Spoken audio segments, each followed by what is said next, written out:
Bonjour les irrésistibles et bienvenue dans la vidéo du samedi. Aujourd'hui je vais te parler du visage carré. Alors tu peux avoir des visages mixtes, par exemple le haut est légèrement ovale et le bas est carré, ou inversement le bas est plutôt ovale et le haut est carré ou rond carré. Ça peut arriver, donc auquel cas la vidéo peut t'intéresser aussi.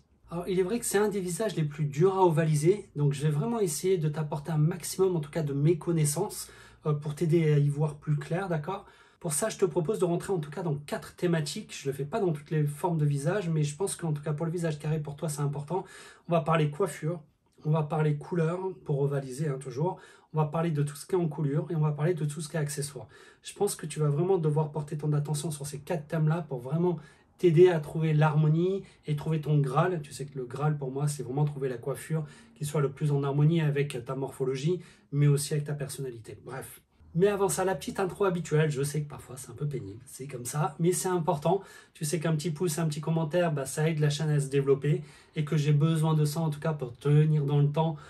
Et c'est aussi ta manière de me remercier en tout cas pour le travail que je fais derrière, puisqu'une vidéo prend beaucoup de temps, entre 24 et 72 heures. Vous êtes de plus en plus nombreux à nous rejoindre chaque semaine et peut-être qu'à l'heure où cette vidéo sort, on a peut-être touché les 1000 abonnés, je ne sais pas. Il faudra que je vérifie. Mais en tout cas, on s'en approche à grande vitesse. Donc, merci à tous de nous rejoindre. Ça fait vraiment plaisir. Pensez à vous abonner. Vous savez que vous avez une vidéo qui arrive chaque samedi.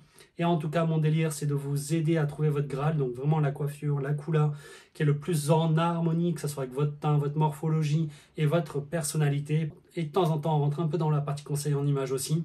Bref, merci à tous. Alors pour commencer, les caractéristiques du visage carré, d'accord? Théoriquement, tu as les angles qui sont assez marqués et tu as les angles qui sont assez marqués, donc ici et ici.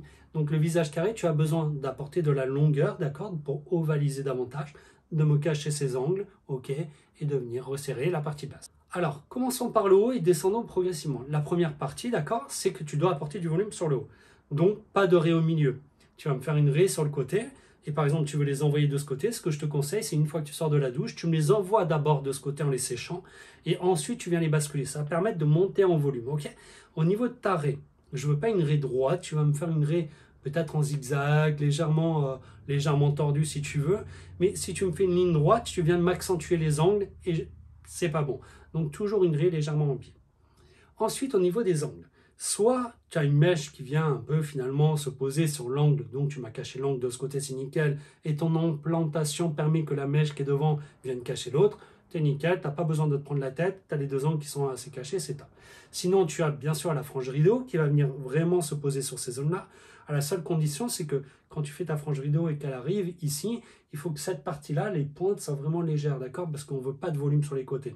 Au niveau des côtés, ce qu'il faut, c'est que tu travailles du mouvement parce que ça va apporter de la douceur aux angles. Ok, donc pas de ligne droite. Je veux pas un brushing raide ou des cheveux de baguette. Ok, donc du mouvement et pas de volume sur ces zones-là surtout. De ce qui est donc de ta ligne de coupe, tu vas pouvoir les travailler 5 à 10 cm en dessous du menton. Comprends bien quand c'est un peu délicat pour moi de te dire ça parce qu'en salon, je prends plusieurs mesures pour déterminer la longueur exacte que tu dois porter. Donc là, je suis un peu généraliste, ok? Donc voilà, je te donne une indication, ça match, au moins tu ne prends pas de risque à ce niveau-là, mais voilà, 5 à 10 cm en dessous. Ce que je veux au niveau de ta ligne de coupe, il ne faut pas que tu aies une ligne de coupe droite encore une fois.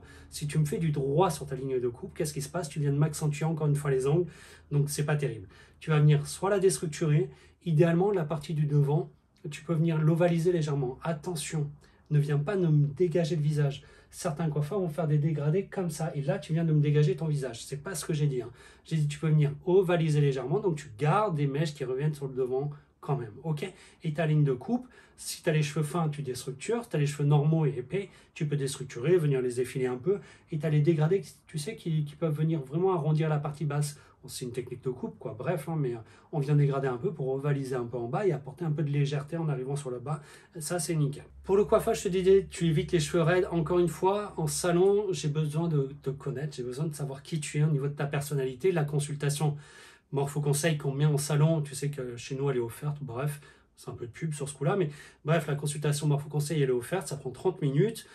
Et là, on a vraiment une partie qui va permettre d'apprendre à te connaître. Et c'est là où je vais te dire, est-ce que tu dois porter des cheveux plutôt wavy, plutôt bouclés, etc. C'est aussi en fonction de la forme de ton visage, de la structure de ton visage. Bref, il y a plusieurs éléments.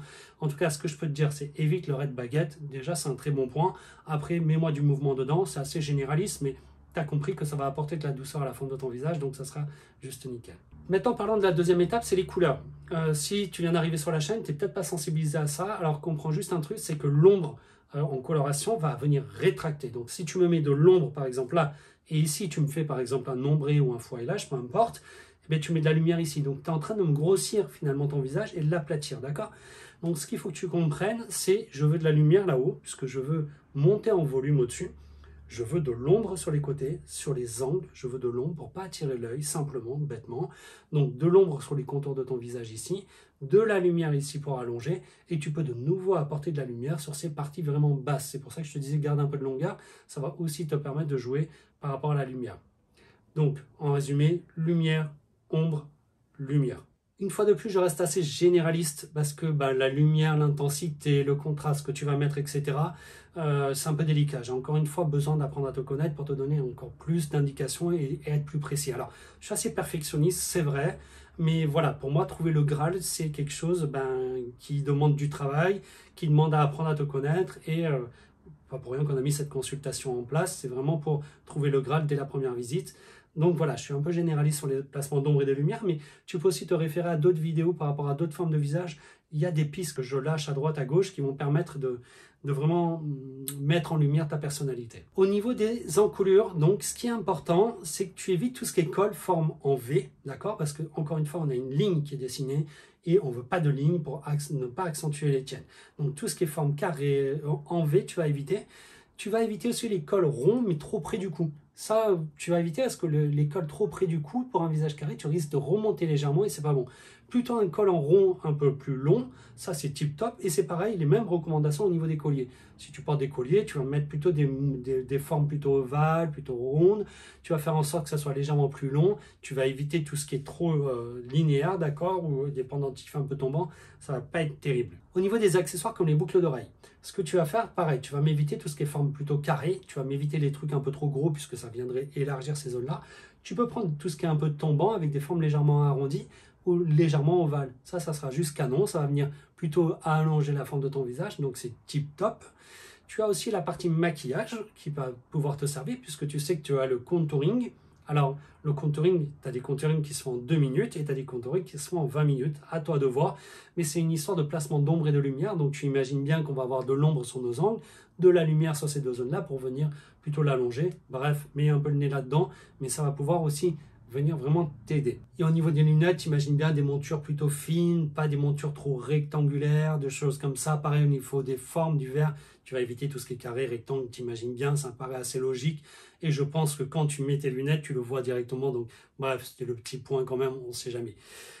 La prochaine étape pour toi, si tu ne connais pas ton teint de peau, je t'invite à regarder la vidéo sur la chaîne, comment déterminer sa carnation et pourquoi c'est important. Ça va t'aider à déterminer, je te donne 3 astuces pour déterminer ton teint de peau. Ça va permettre de savoir quelle couleur de cheveux tu vas pouvoir mettre par rapport à ton teint quand tu joueras avec les ombres et les lumières. Bref, ça peut t'aider. En tout cas, j'espère t'avoir apporté pas mal de conseils qui vont être utiles. Si tu en as d'autres que j'aurais pas mis, que j'aurais pas dit, ou si j'ai dit des bêtises, te gêne pas en commentaire parce que ça pourra servir à tout le monde, donc c'est important. Et si je t'ai vraiment aidé, te gêne pas à laisser un petit commentaire et un petit pouce parce que tu sais que ça va aider la chaîne et ça va m'aider en tout cas à aller de l'avant. Je te dis à samedi prochain, je te kiffe, ciao ciao.